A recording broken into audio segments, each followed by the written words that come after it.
అవును, నిన్ను ఎక్కడ ఉంచాలా అని ఆలోచిస్తున్నాను. చింత చచ్చినా పులుపు చావలేదు.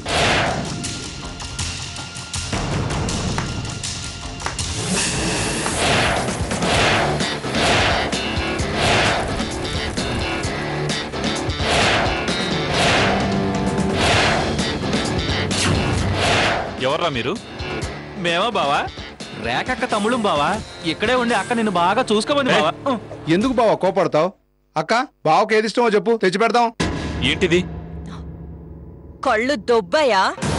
కనపడ్డంలా? కిడ్నాప్.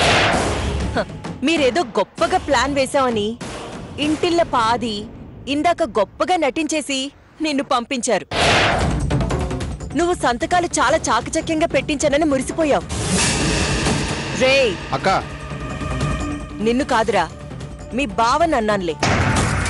మీరొక్కడుగు ముందు ఆలోచిస్తే నేను మీకంటే 100 కిలోమీటర్లు ముందుంటాన్రా పిచ్చోడా. చూడు, ఇక్కడ వీళ్ల నుంచి తప్పించుకోవడం ఇంపాసిబుల్. వేళకి తిండి పెడతారు, తిని పడుండు. రే, మీరందరూ ఒకసారి బయటకెళ్ళండి రా. అలాగే అక్క. అలాగే పదండ్రా. నీ ఫస్ట్ వైఫ్ తో ఛాలెంజ్ చేశాను, గుర్తుందిగా? ఒక్క నెలలో నిన్ను నావాడిగా చేసుకుంటానని. నావాడిగానే కాదు, ఇక్కడే నీతోనే ఉంటూ ఇంటికి వారసుణ్ణి కూడా నేనే ఇస్తాను. అర్థమైందిగా? ఇక ఆఫీస్ అయినా ఇల్లైనా ఇదే. రే రే తిరు, అక్క పిలుస్తుంటే రారేంట్రా? అంటే బావని పిలుస్తున్నావేమో అనుకున్నావు అక్క.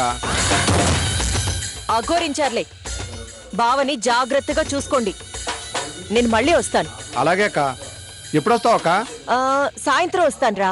నేను వచ్చేసరికి అన్నీ రెడీ చేసి పెట్టండి, సరేనా? అలాగే అక్క. రేఖ, ఏ అరవకు. నాకు నేనరిస్తేనే ఇష్టం. ఎదుటి వాళ్ళు అరిస్తే అస్సలు ఇష్టం ఉండదు. చూసావుగా, ఎముకలు కూడా మిగలవు. జాగ్రత్తగా ఉండు.